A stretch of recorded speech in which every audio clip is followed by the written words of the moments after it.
remporte ce titre à Roland-Garros et j'ai envie d'aller plus loin.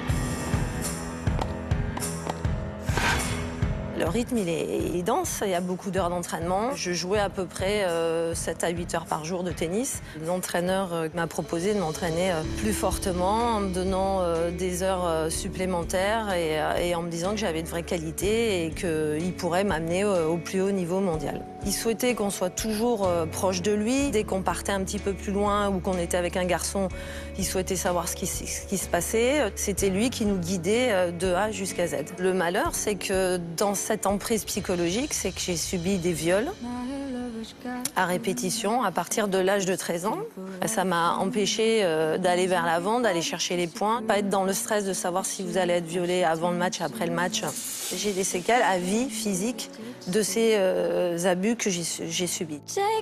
Aujourd'hui, dans Toute une histoire, découvrez le récit bouleversant d'Isabelle de Mongeau et les images de sa nouvelle vie.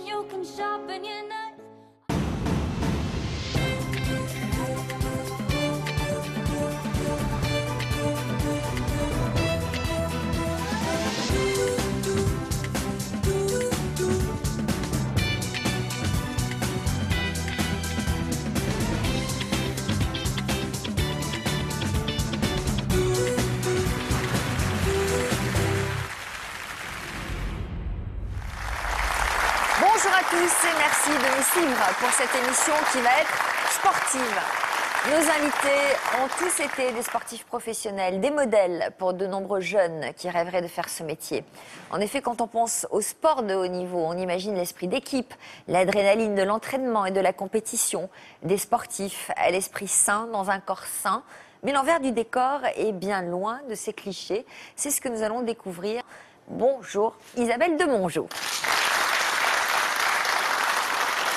Isabelle, vous avez été championne de France de tennis en 1989. Comment est née votre vocation pour ce sport ?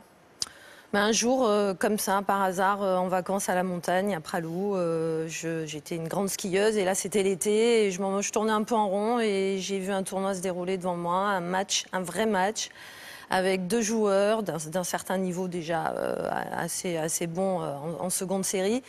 Un cours, un arbitre, des lignes, des règles bien précises. Je me suis dit, c'est génial, c'est ce que je veux faire. Et pourtant, mes frères et sœurs avaient joué et ça n'avait pas du tout intéressé en loisir.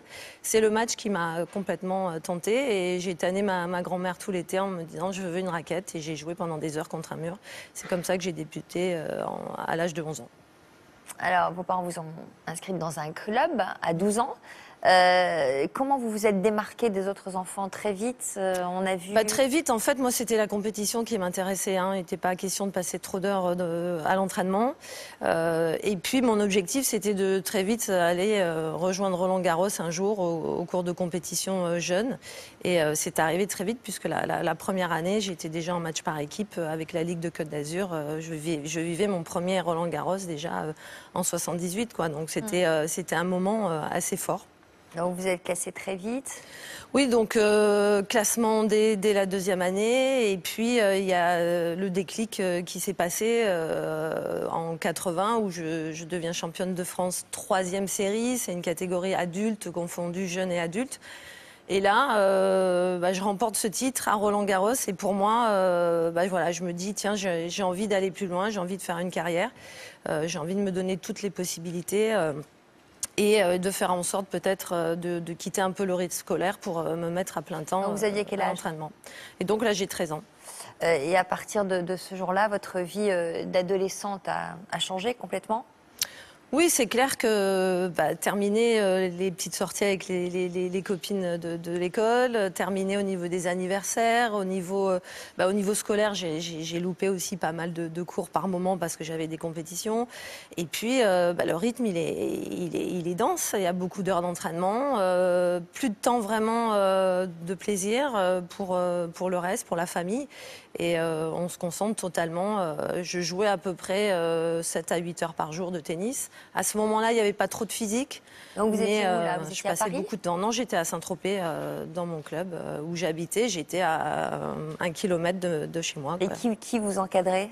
à ce moment-là? À ce moment-là, j'ai eu d'entrée l'entraîneur que j'ai eu. Ah d'accord, dès le début donc. Dès le début, c'est lui qui m'a... Qui jouait dans ce club. Qui m'a totalement pris en charge très rapidement puisqu'il a vu certaines qualités et il m'a proposé de m'entraîner plus fortement en me donnant des heures supplémentaires et en me disant que j'avais de vraies qualités et qu'il pourrait m'amener au plus haut niveau mondial. Donc il vous a un peu isolé?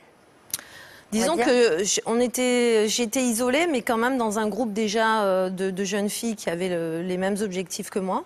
Mais où on était isolés, c'était que c'était le seul et unique à nous accompagner, à nous encadrer. Il voulait que personne rentre dans cette sphère un petit peu, justement pour que personne n'interfère son organisation. Il souhaitait qu'on soit toujours proche de lui, il fallait qu'on s'entraîne sur les terrains d'à côté. Dès qu'on partait un petit peu plus loin ou qu'on était avec un garçon, il souhaitait savoir ce qui se passait. Dès qu'on avait une boum d'organiser, on n'avait pas le droit d'y aller. Pour aller au cinéma, il fallait que je demande son autorisation. Et comment, comment il le justifiait toute ma vie, Comment il le justifiait? Il considérait que voilà, c'était le rythme draconien de tous les jours d'entraînement où il fallait qu'on reste concentré sur notre objectif. Et finalement, de nous dire qu'il était le seul et unique à nous emmener au plus haut niveau et que nous, on n'était presque plus qu'un bras. C'est-à-dire qu'on réfléchissait plus, on n'avait même plus de mode de pensée. C'était lui qui nous guidait de A jusqu'à Z. Et comment vous le viviez, vous, ça? C'est vrai qu'au départ, j'ai envie de dire que dans tout ce qui s'est passé, c'est que j'ai gagné et je gagnais, j'avançais, je prenais des classements. En 4 ans, j'ai été en première série française, donc très très rapidement. J'étais pas parmi les meilleurs de ma catégorie jeune, mais c'est vrai que on avait un peu de retard à cette époque-là, mais très vite, on a rejoint le groupe et lui nous disait, de toute façon, si vous acceptez de partir, entraîné par la fédération, puisqu'on avait des demandes forcément de cette fédération qui nous disait venez vers nous. Et lui nous disait non, mais si vous partez, vous n'allez plus rien être. En fait, c'est vraiment je suis le seul et unique à pouvoir vous emmener au plus haut niveau mondial. Si tu pars, tu vas commencer à perdre tes matchs. Donc il y avait du chantage et puis une véritable emprise psychologique de cet entraîneur sur vous. Jusqu'où elle est allée, cette emprise? Alors, le malheur, c'est que dans cette emprise psychologique, c'est que j'ai subi des viols à répétition à partir de l'âge de 13 ans, où justement, pour moi, ça s'est passé la première fois à Roland-Garros, sur ce championnat dont je vous parlais, où je gagne. Je partage une chambre avec une autre joueuse et cet entraîneur parce qu'on n'a pas les moyens de payer une autre chambre, parce que voilà, c'est compliqué et que donc c'est comme ça qu'on nous le présente. Donc mes parents acceptent qu'on partage la chambre avec cet entraîneur.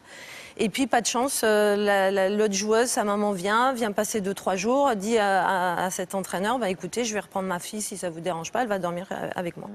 Et c'est là où j'ai subi mes premiers attouchements. Et c'est vrai que ça a été un vrai stress et un vrai isolement, en tout cas dans ce que j'étais en train de subir. Il faut juste se rappeler d'un corps d'un enfant de 13 ans avec un adulte de 40 ans. Donc c'est énorme. C'est une vraie puissance qui vous arrive dessus où vous êtes incapable de réagir. Donc, vous n'avez pas pu en parler? Ça a été très très dur. Ouais. J'ai pu réussir à en parler en 88. C'est ça, très longtemps après. Très longtemps après, au moment d'un massage. C'est là où, quelques heures après, j'ai souhaité rappeler cette personne et lui demander de m'aider et de m'écouter parce que j'avais quelque chose d'énorme à lui dire.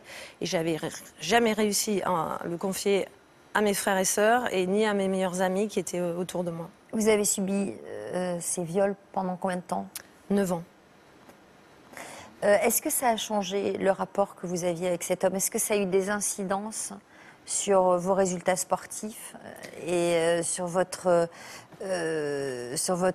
morale, quoi, sur votre mental? En fait, moi j'étais une jeune fille enfant, où j'avais peur de rien, je déballais les pentes de ski, je ne savais pas ce que c'était. Donc j'y allais, j'avais un jeu d'attaque, je voulais exprimer des choses vers l'avant. Et c'est vrai qu'à un moment donné, dû à tout ce que j'ai pu suivre régulièrement, puisque c'était très souvent en déplacement, sur les aires d'autoroute, dans le KGB, entre les entraînements, c'est vrai qu'à ce moment-là, je gagnais, mais l'objectif était atteint au niveau du résultat. Je pensais que ça faisait partie du programme et qu'il fallait en passer par là. Et c'est là où ça a été très dur à un moment donné de s'en détacher et j'avais l'impression que j'étais obligée de passer par là. C'est-à-dire que vous ne pouviez pas vous rebeller parce que vous vous disiez si je le fais pas, je vais perdre. Tout à fait. Et même quand je me rebellais par moments, je pense que j'ai perdu pour le contrarier. C'est-à-dire que quand je le voyais au bord du terrain et qu'il me demandait de faire certaines choses, je faisais en sorte de perdre pour me rebeller. C'était ma rébellion, en fait. Donc c'est ça qui était plus grave encore. C'est qu'il y a des matchs que j'aurais pu aller chercher et que je perdais exprès pour que lui... c'était ma rébellion, c'était ça, en fait, par moment. Une réaction à ce témoignage bouleversant? Patrick Bosch, psychologue, clinicien, psychanalyste spécialisé dans la psychologie du sport. Oui, c'est même plus que bouleversant, c'est un drame. C'est un drame. Vous êtes dans une position de victime et cela, je pense que c'est pas facile à accepter. Je ne sais pas si vous l'avez accepté au jour d'aujourd'hui, du reste. Mais je pense que vous n'avez pas pu parler parce que je crois que vous avez eu un traumatisme tel qu'il est chaotique et que certainement qu'il s'est rajouté par-dessus cela une culpabilité énorme. J'imagine que vous avez dû vous dire, mais qu'est-ce qui m'arrive? Pourquoi moi? Qu'est-ce que j'ai fait? L'acte était barbare. Hein. Il faut savoir qu'à aucun moment je restais dans le lit jusqu'à la fin de la nuit où on partageait quelque chose d'amour ou quoi que ce soit. Donc il n'y avait rien de tout ça. C'était un acte qui durait quelques minutes. Ça s'arrêtait là, il n'y avait pas un mot, il avait fait en sorte en tout cas de me dire qu'il fallait que je me taise en fait. Mais en fait, j'étais déjà isolée, donc tout était fait, organisé, orchestré. Vous étiez la seule à subir ces viols à ce moment-là, à cette période-là? Heureusement aujourd'hui, non. Grâce à tout ça, c'est qu'on s'est retrouvé quand même à 24 victimes au total. Et qu'à cette époque-là, j'étais pas du tout la seule à subir ces agissements. Mais vous ne le saviez pas, vous n'en parliez pas entre vous. Non. Jamais vous n'avez osé. Vous savez, ça met énormément de temps pour commencer à en parler. Et j'ai pu déclencher bien tardivement, même si en 88, j'arrive à en parler à cette personne qui me massait. Je lui en ai dit le quart de ce que je pourrais vous raconter aujourd'hui. Donc, il faut du temps. Ça demande énormément de temps. Et puis, il faut comprendre qu'à un moment donné, c'est quelque chose que je n'aurais jamais dû subir, quoi, qui n'est pas normal. Alors que jusqu'à un certain âge, moi, je pensais que ça faisait partie de l'entraînement. Voilà. Et que c'est totalement interdit. Et que voilà, cet homme, je l'ai retrouvé sur mon chemin alors que j'étais une passionnée de tennis et que je suis tombée sur un monstre qui a joué de mon corps, mais qui a fait subir la même chose à plusieurs jeunes filles de l'époque. Donc c'est une affaire qui est très très grave. Ce qui s'est passé. Bonjour Marlène. Marlène Arnois, vous êtes multimédaillée en taekwondo. Oui, j'ai remporté 2 fois je suis double championne d'Europe de taekwondo, médaillée mondiale, championne du monde universitaire et médaillée olympique aux derniers Jeux de Londres en 2012. Pas mal, bravo pour ce palmarès. Vous êtes originaire du Canada. À quel âge avez-vous découvert ce sport? J'ai commencé le taekwondo au Canada à l'âge de 4 ans, donc c'était en famille très petit. Quelles sont les valeurs qu'on apprend en pratiquant ce genre de sport? Le courage, la discipline, le respect, l'humilité, donc c'est de très belles valeurs. Comment vous avez évolué dans le taekwondo? J'ai évolué très rapidement parce que déjà, donc à l'âge de 11 ans, je commence à participer au championnat canadien, je remporte. L'année suivante, je suis surclassée junior à l'âge de 12 ans pour participer au US Open aux États-Unis. Je remporte et l'année suivante, j'ai remporté une médaille mondiale au championnat du monde junior à l'âge de 13 ans. Donc ça a été un parcours qui a été très rapide et je suis rapidement arrivée au plus haut niveau en junior, très jeune. À l'âge de 14 ans seulement, vous avez saisi l'opportunité de venir vous entraîner en France À quelle occasion? En fait, suite à mes performances, j'avais été détectée par la Fédération française de taekwondo, qui à l'époque avait un programme qui s'appelait la Solidarité francophone internationale. Et j'avais été invitée dans ce cadre-là à venir m'entraîner en France, donc à bénéficier d'une structure française qui était le CREPS à Aix-en-Provence à l'époque. Donc à l'âge de 14 ans, pour moi, c'était une opportunité incroyable. Donc, En plus, il y a pire comme... oui, voilà, hein, pour moi, comme c'était lieu de- partir en France, vivre avec... il y avait les plus grands champions de ma discipline. Il y avait Pascal Gentil, le double médaillé olympique, qui était au CREPS en équipe de France à ce moment. Donc, c'était vraiment un rêve. Donc, j'ai pas hésité une seule seconde. Et pour moi, c'était me donner les moyens de réaliser mon rêve. Donc, je suis arrivée en France. Je connaissais pas du tout. Donc, vous avez passé combien de temps en France? Donc, c'était un programme d'une année, d'un an. Donc, j'ai Après, fait... vous êtes partie au Canada? Voilà, en fait, donc je suis arrivée pour une période d'un an, donc j'ai découvert les infrastructures françaises et tout. Ça vous a plu? Ouais, j'étais... Qu'est-ce qui vous a plu en France? Tout, en fait. J'ai bien accroché avec les gens, avec l'état d'esprit. Surtout, je pense que les infrastructures pour le sport de très, très haut niveau, c'est les meilleures au monde. Que ce soit les CREPS ou l'INSEP, quand on est sportif, c'est le rêve de tout sportif. C'est les meilleurs au monde? Ouais, c'est incroyable. C'est bizarre, pour un pourtant, on n'a pas sport toujours les résultats qui sont à la hauteur de nos infrastructures, alors. Ça dépend peut-être pas des infrastructures, mais pour un sport comme le taekwondo, qui est un sport plus confidentiel qu'un sport olympique, il y a très peu de pays au monde qui ont la chance d'avoir des infrastructures aussi professionnelles que l'INSEP. Qu'est-ce qu'il faut comme qualité physique dans votre sport? Le mental, on en a parlé, l'envie, on en a parlé. Vous avez l'air très grande. Ouais, mais très Combien vous grande. mesurez? Je mesure 1m73, 74, mais c'est surtout de gros régimes parce que comme le gabarit est important dans le sport, on est dans des catégories de poids. Je combatte en moins de 57 kilos, donc à chaque fois, c'est des régimes de 7-8 kilos avant chaque pesée, donc c'était une contrainte assez importante également. Et pourquoi vous combattiez pas dans la catégorie supérieure? Ben parce qu'on est dans une logique où on doit s'optimiser à tous les niveaux. D'accord. On doit repousser nos limites mentales, on doit optimiser notre rapport par rapport au poids et tirer notre avantage. Donc j'étais beaucoup plus performante forcément dans une catégorie inférieure.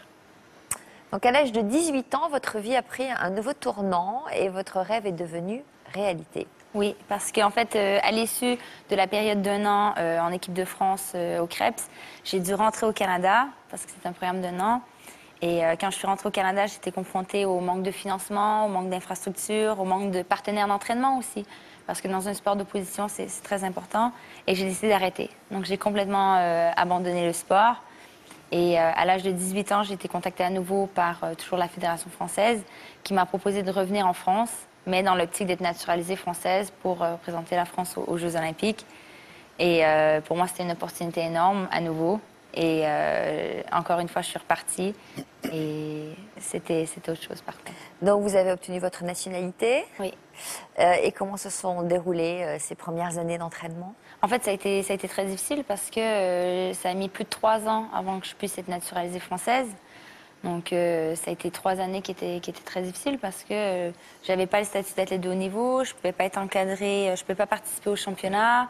Donc, tous les jours au quotidien, j'avais toutes les contraintes et les sacrifices de haut niveau sans pouvoir m'exprimer dans mon projet sportif. Je n'ai pas pu partir aux qualifications pour les Jeux Olympiques de Beijing notamment.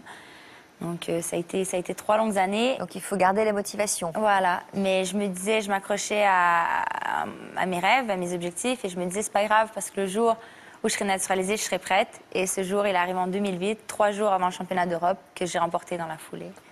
Voilà. Donc, Vous étiez super prête. J'étais prête. Est-ce que vous aviez, il vous restait un peu de place, un peu de temps pour avoir une vie d'adulte, de jeune fille de votre âge à l'époque? Non, c'est quelque chose que on vit autre chose. On a la chance de vivre notre passion, de voyager, de faire le tour du monde. Mais après, sur la vie personnelle, pour une fille de 18, 19, 20 ans, elle est inexistante. On doit avoir une hygiène de vie extrêmement stricte. On doit avoir. Vous en souffriez? Ça fait partie des contraintes, ça fait partie des sacrifices à accepter. Je ne sais pas si c'est une souffrance parce qu'on vit autre chose, mais c'est clair qu'à l'époque, ça nous manque, oui, ça nous manque. On voit nos autres copines partir, faire du shopping, aller au ciné. C'est des petits plaisirs qu'on ne peut pas partager, qu'on ne peut pas s'autoriser. Donc c'était une pression au quotidien que vous subissiez. Elle se manifestait comment? C'est plus la pression, oui, parce que dans la logique de toujours repousser nos limites, forcément, les entraîneurs, ils essaient toujours de nous pousser, de nous pousser, de nous pousser. Et quand on arrive dans une structure et qu'on a 18-19 ans, ben forcément, les pressions psychologiques, elles sont énormes. Et quand on arrive, si on nous menace d'être viré, si on ne performe pas, forcément, on se transcende et ça nous pousse à se dépasser. Mais avec le temps, ça devient fatigant, en fait. Ça devient épuisant. On a une boule dans le ventre. Ouais, en fait, ça devient juste toxique. Ouais. Et on a envie de s'entraîner, on a envie de se donner à fond, mais on a envie de s'épanouir aussi et de le faire, de fonctionner dans un autre cadre avec d'autres méthodes d'entraînement qui sont moins militaires ou moins dénigrantes. Psychologiquement, c'est pas terrible, quoi. Ben, psychologiquement, c'était un peu militaire. Après, il y a eu des périodes où, par exemple, on nous envoyait nous entraîner avec le GIGN.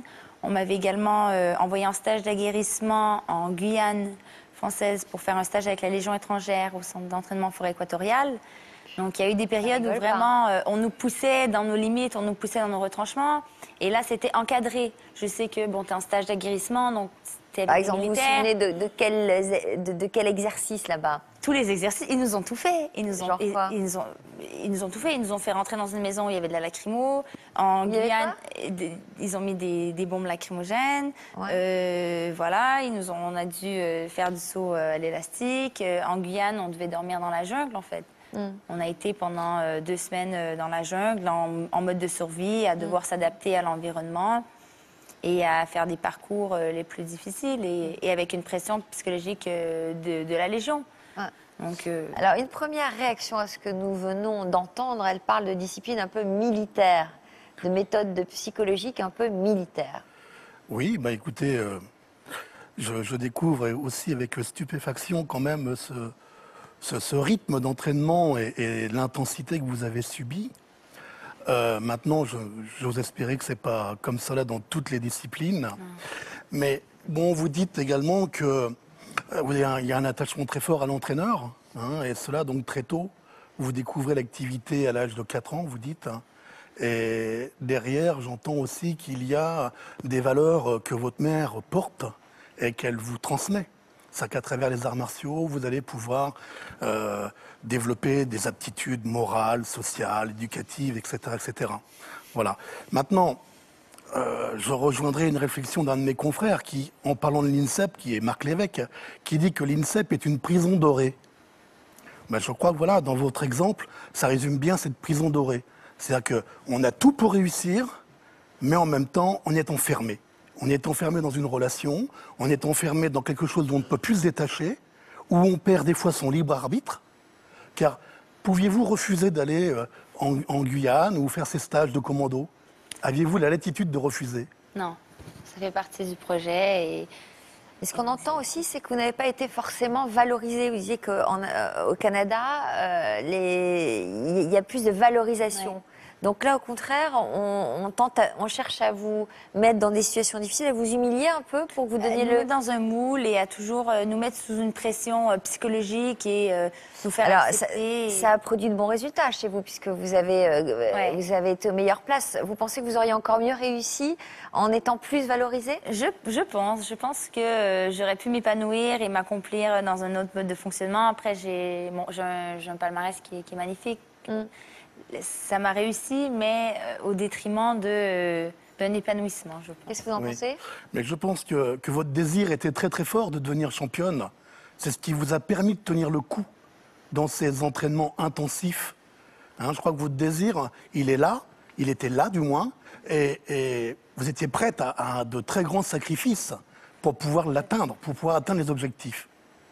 Voilà. Maintenant, quel est le prix que vous avez payé pour ces victoires à titre personnel, à titre d'intimité? Je ne sais pas. C'est beaucoup de sacrifices et comme vous l'avez dit, j'étais prête à tout en fait. C'est quand je prends l'avion et je décide de venir en France, je pars avec mes 2 sacs et j'arrive et je me dis bon ben maintenant j'ai qu'une certitude, c'est que je vais aller au bout de ce projet, coûte que coûte, et j'étais vraiment prête à tout.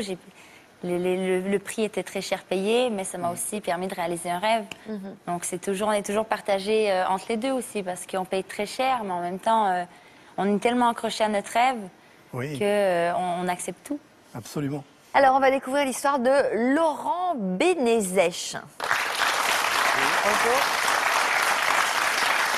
Alors, vous êtes un ancien international de rugby. Vous avez fait partie du 15 de France. Vous avez aussi été sacré champion de France en 1990. Dans quel club? Le Racing Club de France. À quel âge avez-vous commencé ce sport? Tout petit, parce que je suis né dans le sud-ouest de la France, que c'est un sport qui est très prégnant dans cette région, dont il y avait cette évidence. Quel endroit? À Pamiers, en Ariège. Et donc il y a un club, Sporting Club à Pamiers, qui était une évidence, notamment pour mon père, qui avait un peu joué aussi et qui aimait ce sport. Qu'est-ce qui vous plaisait dans le rugby, comme on dit là-bas? Alors, pour aussi avoir joué au football pendant ma jeunesse, il y avait vraiment plus un côté collectif, une envie de passer un bon moment avec une bande de gamins et de copains, et une manière de découvrir la vie, de découvrir comment ça fonctionnait en groupe, en société, et puis de temps en temps découvrir le monde. Alors ça n'allait pas très loin, ça allait jusqu'à Montauban ou à Brive, mais c'était déjà beaucoup pour un gamin à cette époque-là. Et vous aviez quelle image de ce sport à l'époque? C'est que du positif. On s'amuse, on est libre, on partage des choses, un ballon, des victoires, des défaites. C'est une manière de se construire. Alors, vous aviez une belle image de ce sport et pourtant vous avez découvert que l'envers du décor n'était pas tout à fait comme vous l'imaginiez. Concrètement, est-ce que vous avez vu des gens autour de vous se doper? Alors concrètement, j'ai été sollicité d'une certaine manière, notamment parce que à l'époque, je m'entraînais dans des salles de musculation dans lesquelles il y avait des culturistes, qui est une discipline où la prise de produits chimiques pour la construction de la performance et du corps est quasi obligatoire. On m'a tendu des perches. Alors, je raconte une anecdote dans mon livre qui est assez révélatrice. C'est en plein milieu de l'affaire Festina, dont on parle beaucoup de dopage dans le sport. Je suis avec des culturistes qui me disent « mais comment ça se passe dans le rugby ?» et qui me disent « mais toi, dans ton club, comment vous êtes suivi médicalement ?» Et eux, bien sûr, ont une vision du mot médicalement qui est assez précise. Et moi, je leur réponds dans ma naïveté de l'époque « mais on a 2 médecins et 3 kinés ». Donc là, ils ont compris que je n'étais pas encore prêt pour aller plus loin dans la démarche. Mais il était évident que si je avais les perches qui me tendaient, avec les anecdotes qu'ils me racontaient, si j'avais dit « ah bon, mais on peut progresser avec tel type de produit », je serais rentré dans une démarche qui me les aurait proposées. Dans votre club, personne n'en parlait. Aucun médecin ne vous a dit « vous pourriez être plus performant en prenant tel ou tel produit ». Et entre vous, vous n'en parliez pas. Ça restait assez anecdotique. Il existait parce qu'il y avait pas des copains plus musclés que d'autres que vous voyiez dans les vestiaires et vous n'avez jamais posé de questions en disant mais non, tu fais de la muscu, tu prends des trucs, je sais pas moi. Si, bien sûr, mais ça reste un sujet sur lequel il est difficile d'aborder directement, parce que la première réaction, c'est de la négation ou le déni, et vous ne pouvez vraiment l'aborder que si vous rentrez dans la démarche d'abord. Donc il faut faire ses preuves. Et moi, obligatoirement, je ne rentrais pas dans ce cadre-là. Alors, est-ce que, avec le recul, vous vous dites que vous avez été dopé à l'insu de votre plein gré, comme dirait l'autre? Oui, alors j'explique que lors de la Coupe du Monde 1995, j'ai une progression physique et un ressenti physique qui correspondent totalement aux caractéristiques de produits de type corticoïde, qui sont des produits qui éliminent les sensations de fatigue, de douleur, qui donc permettent de sublimer son corps. Et en le sublimant à l'entraînement, vous allez améliorer vos performances. Donc vous avez noté ces caractéristiques chez vous? Alors, je les ai d'autant plus notées que sur une pratique bien particulière qui est la musculation, j'ai battu un de mes records. Et on vous donnait des trucs à prendre? Vous preniez c'était fait de manière suffisamment subtile pour qu'on n'ait pas à rentrer dans la démarche. Parce qu'on était donc dans une logique de préparation d'une compétition et puis de compétition. Ouais. Avec une quantité d'entraînement importante, donc avec une logique de nous donner des accompagnements à la récupération qui, moi, dans ma naïveté, correspondait très bien avec ce que j'avais pu prendre, par exemple, quand je préparais le baccalauréat, qui était censé améliorer la mémoire, par exemple. Dans cette logique de prendre un accompagnement, qu'on va dire, vitaminé, qui est censé compenser l'augmentation de la quantité d'entraînement, pouvez-vous dire que il y a rien. À l'époque Festina, là, de l'affaire Festina. Non, là, oui, pendant ce temps-là, Festina prenait le PO, mais personne ne le savait. Ah, c'est ça, personne ne le Parce que savait. c'était en 95. L'affaire Festina est révélée de mémoire en 97 ou 98. Donc, en fait, vous avez compris après coup qu'on vous faisait prendre des produits quand même destinés à vous doper, quoi. Alors, pour répondre parfaitement à votre question, si ça avait été des injections faites sous forme de piqûres, là, je me serais quand même posé fortement des questions. Donc là, c'était quoi C'était des comprimés? Non, on avait uniquement des ampoules donc, qui étaient diluées dans l'eau. Et après, par contre, ça a été la seule fois de ma carrière, on m'expliquait que tout ce qui était les boissons qui étaient censées être de l'eau pendant les entraînements était individualisé. Il ne fallait surtout pas... Vous étiez un peu naïf quand même. Oui, sûrement.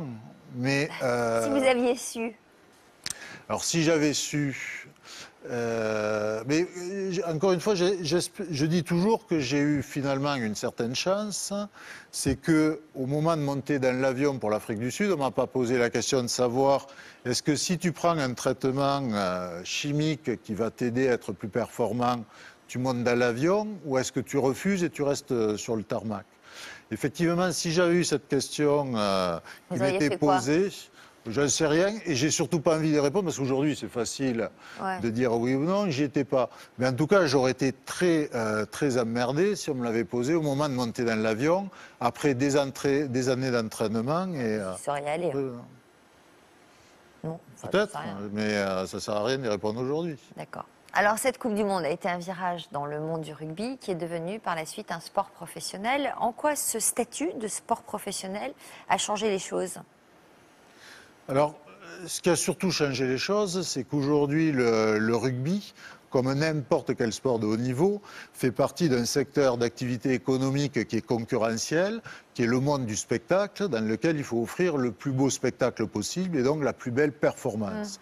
Et du moment que vous rentrez dans cette logique-là, il faut que ce qu'on montre, ce qui doit attirer des partenaires économiques, des spectateurs, de la passion, mais doit être le plus beau possible. Et pour que ce soit le plus beau possible, il faut que ce soit les acteurs soient le plus performants possible. Et pour arriver à ça, à un moment donné, parce que le spectacle, il faut le répéter le plus souvent possible, donc il n'est pas possible naturellement d'arriver à ce niveau de performance sans avoir un accompagnement médicalisé qui le permette. Dans le taekwondo, il n'y a peut-être pas ce genre de problème, parce que... Il n'y a pas de logique économique liée à nos performances. Il n'y a pas de logique. On est dans un sport plus confidentiel et il n'y a pas l'encadrement médical qui suivrait pour être dans une... Est-ce que vous a proposé des produits pour développer votre musculature? Non. Quels sont les sports les plus exposés au dopage? Je ne peux pas répondre à la question. Il n'y a pas de statistiques par rapport à cela, enfin à ma connaissance du moins. J'ai envie de dire que ça touche tout domaine sportif, aussi bien des sports individuels que des sports collectifs. Donc effectivement, on a des cas qui apparaissent dans les grandes manifestations, mais je ne peux pas dire c'est plutôt telle activité qu'une autre. Alors aujourd'hui, il y a des sports qui sont très surveillés et d'autres moins. Je pense que c'est quand même les sports qui sont professionnels déjà en priorité, parce qu'il y a une logique économique qui permet d'avoir le financement pour encadrer tout. Enfin, je vais répondre quand même à deux points. Le premier qui est par rapport aux tous les sports sont censés être surveillés de la même manière. Ils sont censés. Oui, on est bien d'accord, puisqu'il y a un organisme mondial qui est censé lutter contre toutes ces pratiques. Mais vous êtes d'accord que ce n'est pas le cas? Non. Il y a des sports plus surveillés que d'autres.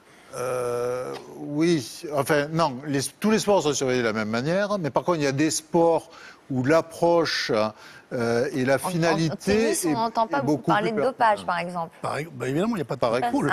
Il n'y a pas de contrôle, par exemple. Et pourtant, il y a des joueurs qui enchaînent des matchs de 5 heures tous les jours pendant des semaines et des semaines. Il y a eu beaucoup de contrôles depuis quelques années. Moi, à mon époque, je dois dire que ça n'existait pas. Enfin, je ne connaissais pas cette pratique-là. On ne m'a jamais rien proposé, mais c'est vrai que même s'il y a eu quelques révélations tardives après de joueurs des années 90, c'est vrai qu'on est très surveillé aujourd'hui dans le Aujourd'hui. tennis, quoi. Et l'autre chose par rapport aux disciplines, effectivement, il y a des disciplines professionnelles où il y a des gros enjeux financiers.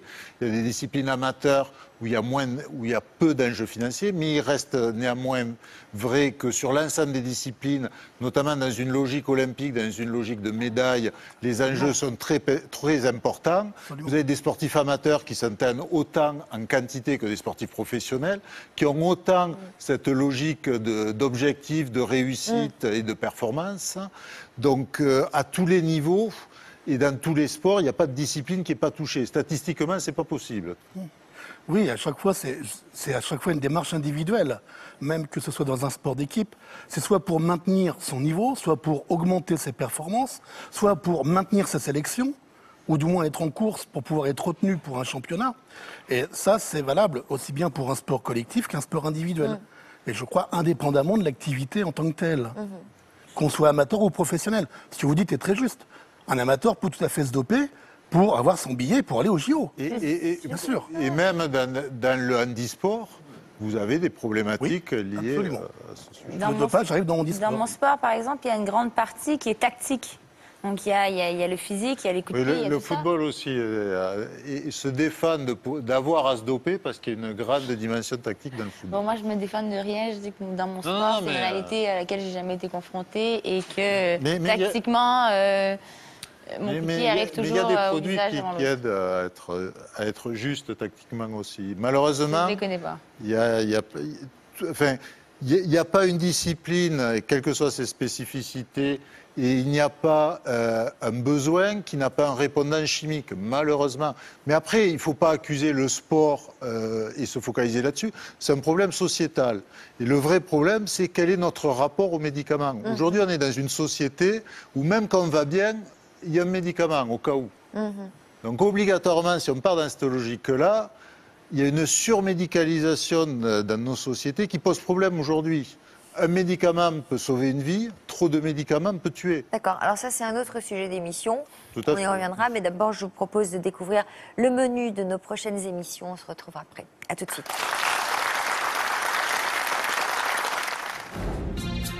Rester amis alors que l'on a été amant, est-ce vraiment possible?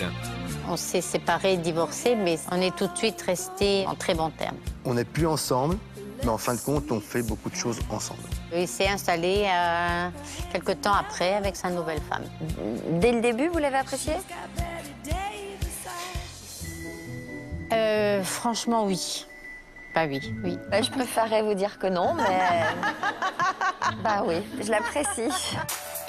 Mais comment rester en bon terme avec son ex? Mon ancien compagnon a été vraiment un pilier et il a vraiment fait en sorte que ma vie soit bien. Qu'est-ce que ça fait d'assister au mariage de son ex-mari? Je ne suis pas allée à la mairie, mais après, pour faire la fête, j'étais là. Ah bon? Sans pincement au cœur? Sincèrement, non. On fait des repas de famille, mais c'est 3 familles. Mon ex-mari, son ex-mari. Son ex-mari, il a refait sa vie? Oui. Oh, je me dis, il pourrait y avoir une petite ouverture avec son ex-mari. Non.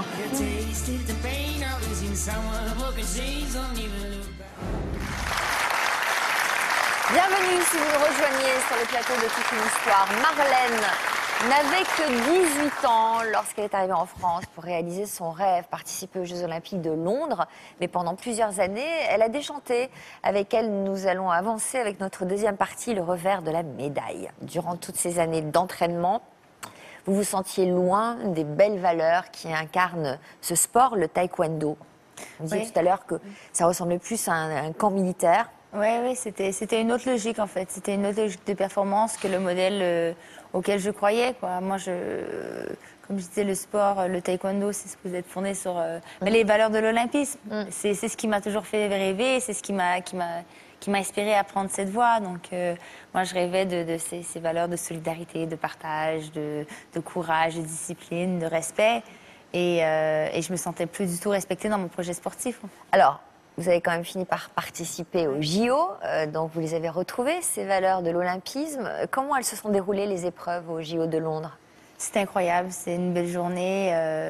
Donc j'arrive à Londres, je remporte mon premier... tous nos combats sont sur la même journée. Donc je gagne mon premier combat, ensuite je gagne mon deuxième. Arrivé en demi-finale, donc J'étais super confiante de battre la chinoise et je perds.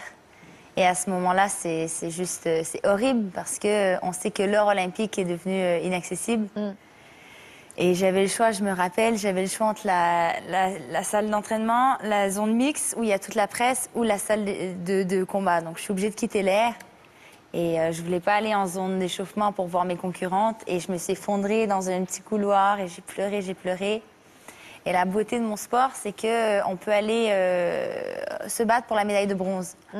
Donc du coup, je me suis remobilisée et j'ai battu la japonaise pour la médaille de bronze. Et là, c'est juste une émotion incroyable parce qu'on vit le contre-coup, en fait.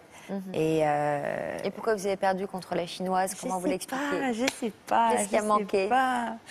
Cette chinoise-là, je sais pas, c'est une mauvaise action et... Donc vous ne regrettez pas quand même toutes ces années d'entraînement, même si c'était loin de ce que vous auriez pu imaginer c'était plus dur psychologiquement C'était plus dur, mais en fait j'avais le choix entre être dans une méthode qui me convenait au Canada sans les infrastructures et c'était un peu le prix à payer pour moi pour être en équipe de France. Mais si vous étiez resté au Canada, vous n'auriez pas pu... J'aurais pas eu le financement, les infrastructures, les partenaires d'entraînement, donc c'était un peu...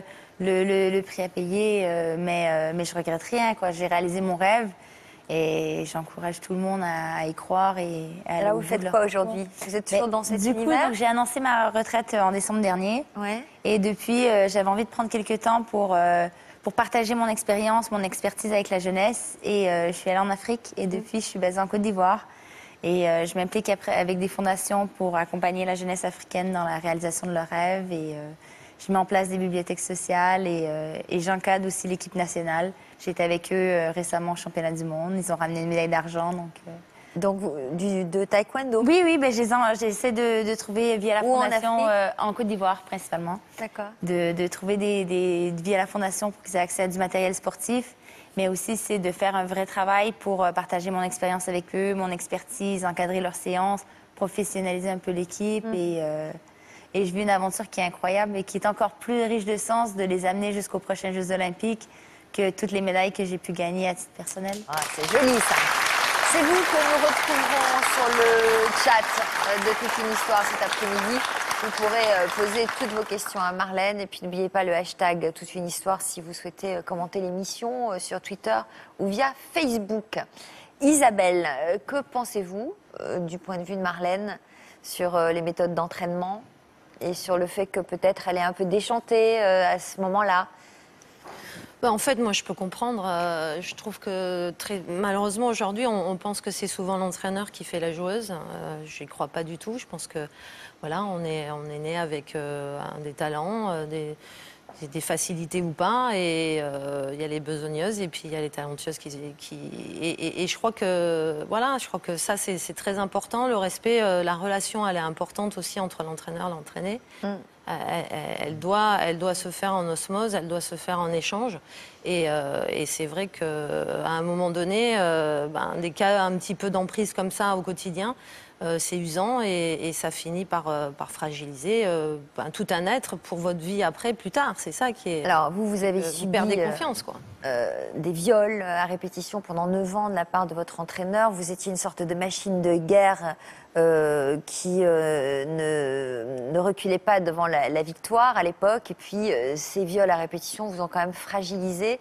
Vous disiez tout à l'heure qu'il arrivait des moments où vous perdiez juste pour vous rebeller contre votre entraîneur. C'est votre manière de vous rebeller contre ce qu'il vous faisait subir. J'imagine que ces viols à répétition ont nui à votre carrière de championne? Bien sûr, parce que dans une carrière, comme le disait Marlène, on a envie de soulever les grands trophées, les grands tournois. Et je crois que j'avais cette capacité-là. J'avais une belle technique, j'avais un beau tennis, j'avais un jeu vers l'avant. Et c'est vrai qu'en subissant ces viols à répétition, je pense que ça m'a empêché d'aller vers l'avant, d'aller chercher les points. J'ai récupéré des peurs qui ne m'appartenaient pas, qui ont fait que pour aller prendre une balle tôt, finir au filet, faire un service volé, il faut être bien, je pense, et mentalement, et pas être dans le stress de savoir si vous allez être violé avant le match, après le match. au moment du bilan de match. Et c'est vrai que c'est une tournure, c'est difficile, quoi, parce que... Vous étiez tellement conditionné psychologiquement que vous ne pouviez pas le fuir, partir, le quitter pour un autre entraîneur? Oui, parce qu'il était arrivé à tellement me dire qu'il était indispensable à mon organisation que... Voilà, donc il y a eu des moments, qu'est-ce que j'ai fait? Je lui disais, j'essayais de tout faire pour ne pas être confrontée à ces moments-là. Et à ce moment-là, il me disait, je t'entraîne plus. Donc il faisait exprès, les joueuses du circuit me disaient, mais il te parle pas, il dit rien, et vous êtes quand même ensemble. C'est un vrai pervers narcissique, hein, c'est un vrai profil. Oui, absolument. Ouais. Là, ce qui est à l'œuvre, c'est le mécanisme de l'aliénation. C'est-à-dire que vous n'étiez plus du tout en capacité de discerner par vous-même ce qui était de l'ordre du normal, de l'anormal. Bien sûr. Ça s'appelle l'aliénation. Et quand il vous faisait subir ces silences ou ces distances, vous en souffriez? De toute façon, ce silence, c'était sa force, en fait. C'est que l'isolement, à un moment donné, quand vous n'êtes plus en connexion avec vos amis, avec votre famille, vos frères et sœurs, et qu'il n'y a plus que cet homme qui régente votre vie, surtout, qui décide, Du coup, et puis en plus, je montrais la voie puisque j'étais une des meilleures du groupe. Donc du coup, forcément, c'est moi qui faisais toutes les premières expériences. Il comptait beaucoup sur moi, donc j'avais beaucoup de pression par rapport à ça aussi. Est-ce qu'il y a un moment où vous avez eu des sentiments pour lui? Ah non. Jamais. Ah non, jamais. Ça, je sais pas ce que c'est. Enfin, pour moi, j'ai jamais eu quoi que ce soit. Comment vous avez réussi à partir, à le quitter? Alors ça a été un moment fort de ma vie, puisqu'enfin, en 89, au moment de Roland-Garros, je décide, après un deuxième tour, avant de jouer Sanchez-Vicario au troisième tour de Roland, je décide de ne pas lui ouvrir la porte de ma chambre au moment où il veut faire le bilan de match. Et là, je décide, c'est terminé, j'en arrête là, je veux qu'on cesse notre collaboration. Ça a duré 2 heures, il est resté 2 heures derrière la porte et j'étais pas loin d'ouvrir. J'étais dans une situation vraiment, c'était très stressant. Et puis finalement, j'ai réussi à ne jamais réouvrir cette porte. Et après, donc tout de suite, on a enclenché la rupture du contrat qui s'est déclenché juste après Wimbledon. Donc je suis restée encore un petit peu dans la structure, sans qu'il m'entraîne du tout. Mais après, ce que je voudrais juste faire passer, c'est que j'ai pas décidé de quitter. J'aurais pu décider de quitter le tennis en me disant, bon, c'est plus pour moi, c'est terminé, j'ai subi des choses horribles dans ce sport, j'arrête tout. J'avais une carrière en jeu, j'étais jeune, j'avais 22 ans, j'avais envie de continuer ma carrière. Et donc, j'ai fait ce choix-là. J'avais 2 choix, c'est de me dire d'aller lui dire ses 4 vérités ou de l'attaquer. J'ai pas réussi à aller pour l'attaquer à ce moment-là et j'ai préféré aller lui dire ce que je pensais de lui à un moment donné quand j'étais préparée. Mais il faut juste comprendre que les années après, j'ai quand même continué ce circuit où il était encore présent. Enfin, il n'a pas disparu du monde du tennis. Et que finalement, je continue à jouer avec toujours cette pression de sa part, puisque parfois, il regardait mes matchs derrière les tribunes, il se cachait, il voulait voir ce que je faisais, si je gagnais, si je perdais, puisque de toute façon, il m'avait dit, de toute façon, tu pars, tu vas perdre. Donc voilà, j'ai encore subi toute cette pression, même quand j'avais décidé de quitter sa structure. Ouais, c'est-à-dire qu'on met longtemps à sortir de la... Je pense qu'il faut une coupure. Donc, ou vous partez vivre à l'étranger et puis vous faites un vrai changement tout d'un coup, ou vous arrêtez votre carrière parce que c'est plus possible. Et je crois que ça a été... poursuivi votre carrière? Non, j'ai envie de dire, j'aurais pu peut-être avoir la force, mais je ne l'ai pas trouvée parce que j'avais été complètement fragilisée et dans l'incapacité d'aller au combat. Maintenant, je sais que de porter plainte et donc de vous avez signaler... trouvé la force de porter plainte, mais bien des années plus tard. Je pense que ça aurait été très dur à 22 ans de le faire. À quel âge l'avez-vous fait? Je l'ai fait à 45 ans. Ouais. Donc je l'ai fait longtemps après. Il y avait prescription? Donc malheureusement, ce médecin qui m'a auscultée parce que j'avais des soucis me dit vous avez dû subir des viols dans votre enfance. Et je lui dis comment et là il me dit c'est votre papa. Je lui dis non, pas du tout. C'est bien quelqu'un, oui, il y a bien eu quelqu'un, c'est mon entraîneur. Mais où est cet homme? Cet homme il est en train d'enseigner encore dans des clubs de tennis auprès de jeunes, oui. Mais il faut faire quelque chose, mademoiselle de Mongeau, vous ne pouvez pas rester comme ça. Et parce que vous aviez gardé des séquelles physiques? Oui, tout à fait. Donc j'ai envie de dire que c'est presque là où il y a eu une vraie prise de conscience à ce moment-là où je me suis dit, mais en plus, j'ai des séquelles à vie physique de ces abus que j'ai subis. Donc là, je me suis rebellée et j'ai pris mon téléphone, j'ai appelé un avocat, j'ai commencé à réécrire tout ce qui s'était passé, à quel âge ça avait commencé. Véritablement, j'ai refait tout le chemin et là, on me dit, malheureusement, c'est prescrit, tu ne pourras pas aller plus loin que ça. Et puis, la vie fait que, comme je disais à Marlène tout à l'heure, on peut rencontrer des mauvaises personnes, mais aussi on peut rencontrer des bonnes personnes un jour. Ça a été le cas. Et dans les bonnes personnes, j'ai rencontré des jeunes filles de l'époque. Et il y en a une à qui je dis, voilà ce qui m'est arrivé. C'est en train de me remonter à la figure. Et aujourd'hui, voilà, ça va être mon combat. Et elle me dit, mais moi aussi, j'ai subi la même chose. Et à partir de là, je me suis dit, on n'est pas que deux. Je ne suis pas toute seule, on n'est pas que deux. On est peut-être plus et j'ai commencé à faire mon enquête. Et dans la mesure où vous étiez plus, vous avez pu porter plainte ça a été, c'est pour ça que tout à l'heure je disais heureusement. Il n'y a plus prescription du coup? Non, mais en fait sur les 24 victimes, il y en avait 2 qui étaient encore dans les temps pour pouvoir en tout cas l'amener en jugement judiciaire. Quoi. À quelle peine a-t-il été condamné? Donc il a été condamné à 10 ans de prison. Enfin on est parti sur 2 procès. Une première procédure où il avait pris 8 ans. Et la deuxième, où il a fait un appel, et il s'est présenté avec un avocat aussi, un nouvel avocat sur le deuxième procès. Et il a pris 10 ans sur la deuxième procédure. Mais on a réussi à entendre quelques mots de sa part. Il s'excuse. Alors, encore une fois, ce deuxième procès, il est sur ces 2 non prescrites. Hein, mais moi, je ne me pose pas la question s'il est en train de parler aux 24 ou aux 2 ou à 1. Ça a été un vrai soulagement. Il vous a regardé quand il s'est excusé? Non, parce qu'il était dans son box. Donc nous, on était dans les tribunes sur le côté. Simplement, pour moi, c'est un vrai soulagement parce que si il dit qu'il a honte à un moment donné et qu'il s'excuse, c'est qu'il s'est réellement passé quelque chose. Donc vous êtes senti considérée comme une victime, enfin? Oui, tout à fait, tout à fait. Est-ce que vous avez pu vous abandonner dans les bras d'un homme depuis cette histoire? Alors... j'ai envie de dire très rapidement, j'avais quelques hommes qui me tournaient autour forcément, et j'ai pas pu avoir de relations. Je me suis très vite rendu compte que ça serait impossible d'avoir des relations sexuelles avec un homme. Et c'est de là où j'ai eu un deuxième combat, j'ai envie de dire, où je me suis rapprochée des femmes et je m'y suis retrouvée beaucoup plus facilement. Est-ce que vous faisiez un rejet ? Ah oui, complètement. C'était impossible de pouvoir avoir une relation normale et voilà, je ne trouvais pas ça concevable de pouvoir partager la vie de quelqu'un sans être en phase, quoi. Mmh. Voilà. Donc ça a été un deuxième combat aussi sur l'homosexualité, le fait d'être avec une femme. Je suis aussi un peu... Vous pensez que vous auriez gagné des grands tournois ? Vous aviez le mental pour... Je pense que j'avais le mental, mais qui s'est à force gommé au fur et à mesure dans le négatif. Et j'avais le tennis, j'avais vraiment le tennis pour arriver. Et je crois que beaucoup de mes fans ont espéré à un moment donné que je puisse passer sur les grands matchs. Et j'étais pas loin de battre les meilleures joueuses au monde à chaque fois. J'étais pas très loin. Et je m'écroulais toujours en fin de match. Donc oui, je pense réellement que... J'aurais pu faire le pas d'aller chercher les meilleurs au monde à un moment donné, oui. Alors, c'est en images que nous allons découvrir comment vous vous êtes reconstruite et où vous en êtes aujourd'hui dans votre vie.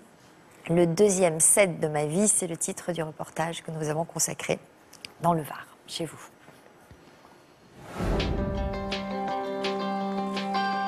À Saint-Tropez, dans le Var. Coup. Accélération. Loin des compétitions, mais toujours sur le court, Isabelle de Mongeau enseigne le tennis plus sereinement depuis la condamnation de son ancien entraîneur en février 2014. Elle pousse bien sur la jambe arrière, transfert du poids du corps. Bien. Dès que je rentre sur un court, c'est simple et je me sens complètement dans mon univers, quoi. Depuis la fin de ce procès, je suis plus la même, je suis beaucoup plus zen. Ma vie a vraiment changé. En jouant plus long, attention là. Déclenche un peu plus tôt au niveau de l'ouverture. Sylvie, une amie de longue date, s'entraîne régulièrement avec l'ancienne championne de France et coach d'Amélie Mauresmo. Je pense qu'elle a évolué dans son enseignement. Ce fait d'être en adéquation avec elle-même transparaît sur le court, même quand elle vous parle. Elle est beaucoup plus dans l'empathie. Je la sens complètement heureuse aujourd'hui. On sent que maintenant, elle est vraiment la personne qu'elle était. Voilà, avant d'être abîmé, et même plus encore, avec son évolution personnelle par rapport à tout ça. Cette évolution positive, Isabelle la doit surtout à Sandrine, sa compagne depuis 2009. Elle a été à ses côtés pendant toute la procédure. Bon Isa, qu'est-ce qu'on fait de tout ça là? Ça fait quelques mois que je me pose des questions en me disant est-ce qu'un jour je mets tout ça à la poubelle? J'ai fait du chemin entre-temps, donc j'ai envie de dire que maintenant quand je les regarde, c'est différent aussi parce que je me suis renforcée et elle me touche beaucoup moins. Je pense qu'il faut tourner complètement la page à un moment donné et voilà, je pense pas que ce soit des très bonnes ondes et il faut s'en séparer. Ouais, qu'est-ce que t'en penses? Ouais, c'est une bonne idée. Je connaissais un peu son parcours, très peu sa vie, donc j'avais pas tellement de repères par rapport à ce qui se passait. Je l'ai soutenue, je l'ai aidée autant que je pouvais, voilà, en gardant une place, j'espère la bonne. La chance que j'ai eue, c'est de t'avoir au bon moment. C'était sûrement difficile pour toi pendant des semaines et des mois de m'accompagner au quotidien. Mais tu as su aussi, à certains moments, me laisser faire mon chemin, de laisser le temps nécessaire aussi à ce que tout ça aille mieux. Donc, je te remercie en tout cas de m'avoir accompagnée dans ce combat-là. Je t'en prie, mon amour.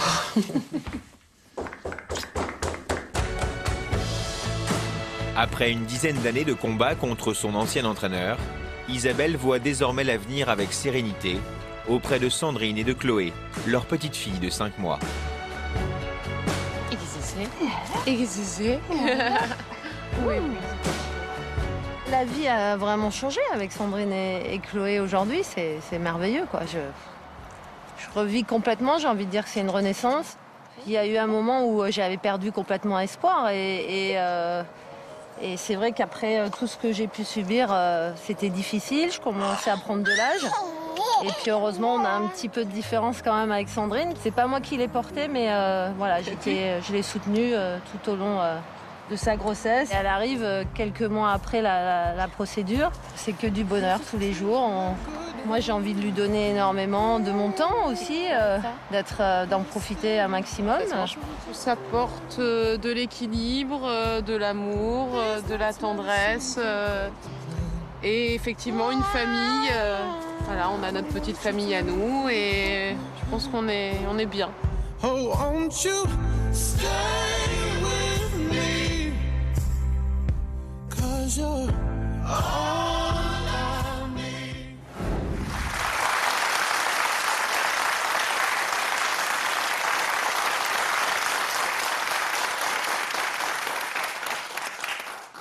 Un petit peu d'émotion. Ouais, c'est beau.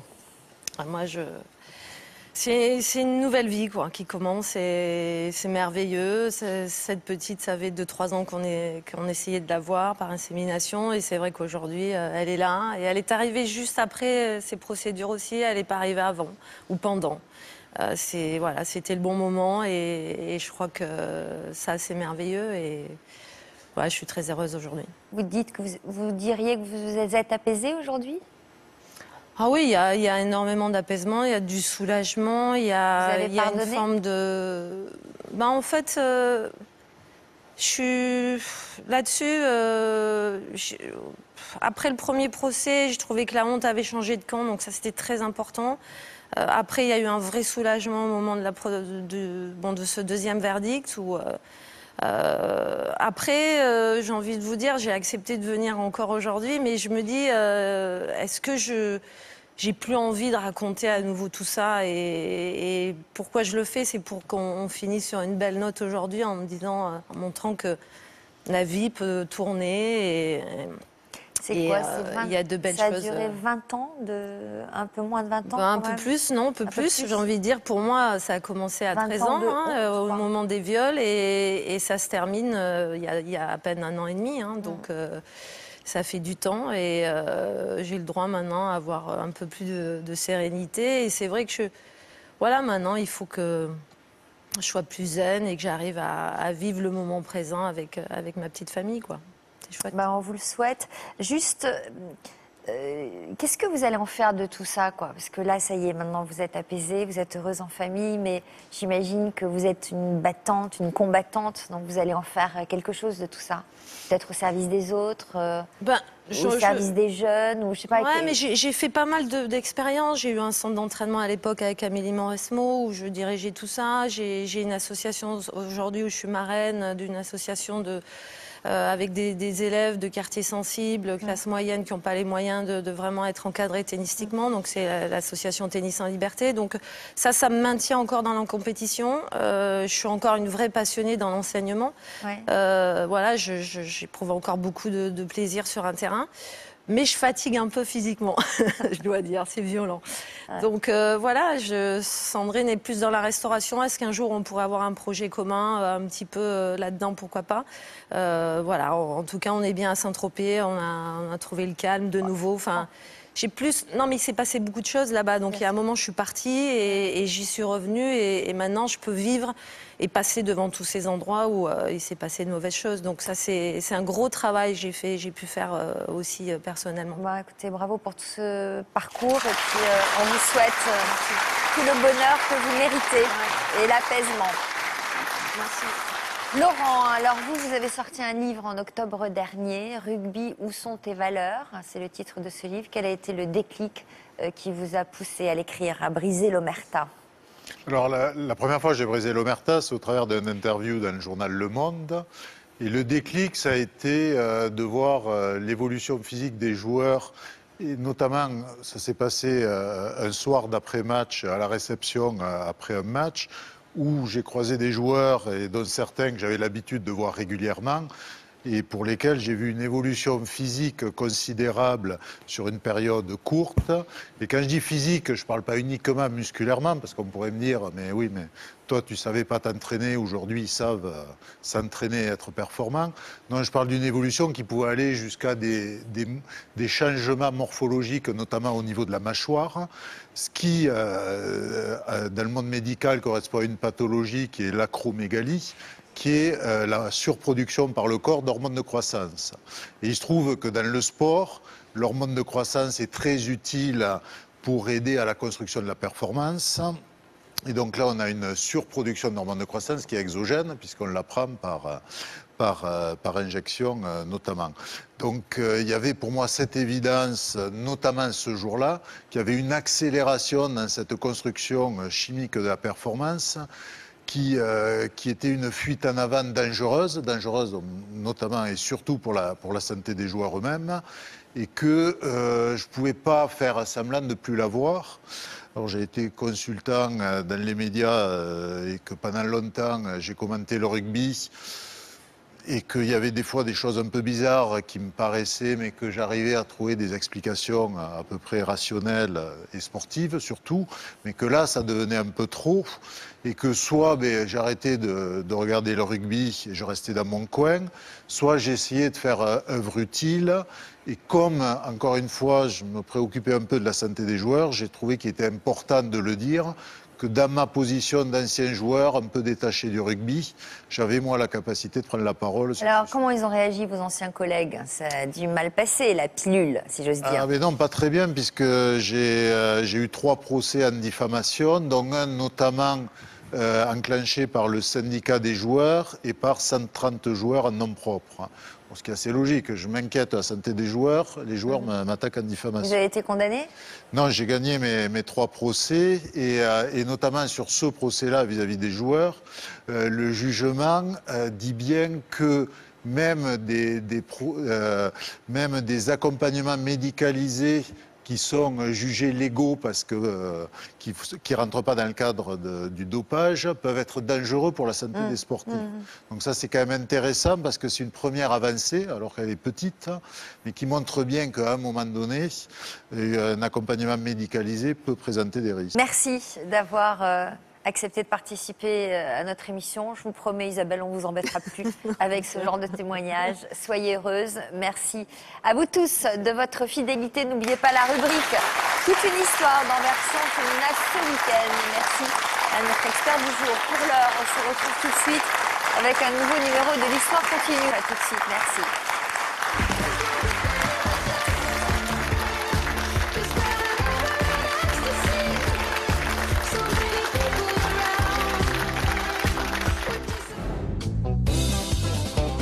J'ai changé un peu de coupe de cheveux, j'ai fait quelques mèches, on m'a dit, ah, terrible. Alors bon, j'ai monté le spectacle Renaud. C'est moi, ouais. C'est vous ça? Cette ressemblance avec le célèbre chanteur, Frédéric l'avait longtemps cultivée. Jusqu'au jour où... Je veux dire, quand t'as des mecs qui pensent te faire plaisir parce qu'ils t'appellent Renaud, t'es dans la peau d'un autre, t'es pas toi. Moi, je veux continuer à être moi. Aujourd'hui, Frédéric est enfin redevenu lui-même. Chante ma fille. Oui, c'est bien. Mais qui est vraiment ce nouvel homme? La réponse dans quelques minutes dans l'Histoire continue.